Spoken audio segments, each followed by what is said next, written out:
ड्रामे की next episode में आप लोग देखेंगे कि किस तरह से साद की माँ ने ज़ायरा को उमैर और नसरीन के ख़िलाफ़ करना शुरू कर दिया है, क्योंकि वो बहुत अच्छे तरीके से जानती है कि उमैर को तमाम तर सच्चाई का मालूम हो गया है और वो हर किसी से अब माफ़ी मांग रहा है। पहले तो उसने नसरीन से माफ़ी मांग कर अपनी माँ की माफ़ी हासिल कर ली, लेकिन अब वो ज़ायरा से माफ़ी चाहता है। लेकिन अब साद और साद की माँ ये हरगिज़ नहीं चाहते कि ज़ायरा उमैर के पास वापस जाए, क्योंकि साद ज़ायरा से बेपनाह मोहब्बत करता है और उसने पहले ज़ायरा से मोहब्बत की खातिर ही ज़ायरा की शादी उमैर से करवाई थी, क्योंकि वो जानता था कि ज़ायरा उमैर से बेपनाह मोहब्बत करती है और उसके साथ ही खुश रहेगी। लेकिन अब जब से उसने ये सब कुछ देखा है तो उसका कहना ये है कि वो ज़ायरा को मज़ीद अजियतों में नहीं देख सकता और वो चाहता है कि वो अब उससे शादी कर ले। वहीं पर दूसरी तरफ नसरीन कहती है ज़ायरा से कि मेरे बेटे को बहुत ज़्यादा पछतावा है, उसने मुझसे माफ़ी मांगी है, वो बहुत ज़्यादा पछता रहा है उसने जो कुछ भी किया है। मैं तुमसे सिर्फ इतना ही कहूँगी कि मेरे बेटे के लिए दुआ करना और हो सके तो उसे माफ़ भी कर देना। ज़ायरा ये तमाम तर बातें सुनने के बाद परेशान होकर रह गई है। वहीं पर दूसरी तरफ साद की माँ आती है और ज़ायरा से कहती है कि नसरीन एक पॉजिटिव खातून है और वो तो चाहेगी कि तुम उसके बेटे उमैर को माफ़ कर दो, लेकिन तुम ऐसा हरगिज़ मत करना।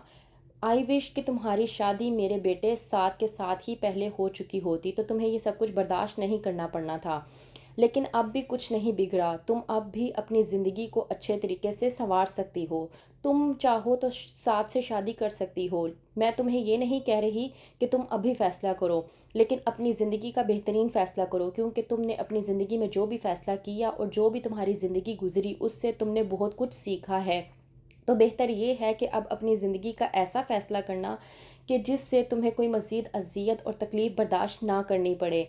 वहीं पर दूसरी तरफ उमैर जो हर किसी से माफ़ी मांगता फिर रहा है, वो साद से भी माफ़ी मांगता है और कहता है कि साद, मैंने अपनी ज़िंदगी में बहुत गलतियाँ कर ली हैं, मुझे तुमसे माफ़ी चाहिए, मैं चाहता हूँ कि तुम मुझे माफ़ कर दो और मैं हर किसी से माफ़ी मांगना चाहता हूँ। साद जो कि उमैर से बात करने गया होता है वो कहता है उमैर से कि ठीक है मैं तुम्हें माफ़ कर दूंगा, लेकिन सिवाय एक चीज़ के कि तुम उसको दुरुस्त ना करो।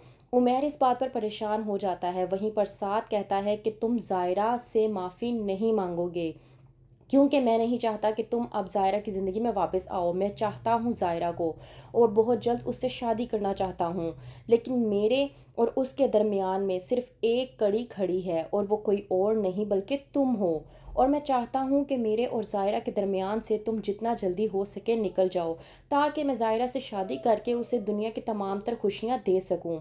मैं अब मज़ीद ज़ायरा को अज़ियत में नहीं देख सकता, और वैसे भी तुमने जितनी अज़ियत उसको देनी थी और जितनी तकलीफ़ उसको देनी थी वो सब कुछ बर्दाश्त कर चुकी है, और अब मज़ीद मैं ये हरगिज़ नहीं चाहूँगा कि ज़ायरा तुम्हारी ज़िंदगी में मौजूद रहे। उमैर ये बातें सुनकर परेशान हो जाता है, लेकिन वो ये जानने की कोशिश तक नहीं करता कि आखिरकार ज़ायरा क्या चाहती है। ज़ायरा जो कि साद को पहले से ही इनकार कर चुकी है कि वो उससे शादी नहीं कर सकती, क्योंकि वो अब भी उमैर से बेपनाह मोहब्बत करती है। और जैसे कि ज़फ़र ने कहा था कि अगर उमैर आके उससे माफ़ी मांगेगा तो क्या वो उसे माफ़ कर देगी। तो ज़ायरा के दिल में ये बात है कि अगर उमैर आके उससे माफ़ी मांगेगा तो वो उमैर को माफ़ कर देगी, क्योंकि वो बहुत अच्छे तरीके से जानती है कि उमैर ने जो कुछ भी किया वो भटकने के बाद ही किया, और जो कुछ भी किया वो अपने बाप के फैलाए हुए जहर की वजह से किया। अब जबकि उमैर तमाम तर हकीकत को जान चुका है और ये भी जान चुका है कि ज़ायरा कभी बदकिरदार थी ही नहीं, तो क्या होगा आगे? क्या ज़ायरा वाकई में उमैर को माफ़ कर देगी, या साद और साद की माँ की बातों में आकर साद से शादी करने को हो जाएगी तैयार? साद जो कि इस वक्त उमैर और ज़ायरा की ज़िंदगी में विलन बना फिर रहा है। क्या होगा आगे? मज़ीद जानने के लिए देखते रहिए ड्रामा सीरियल महरूम।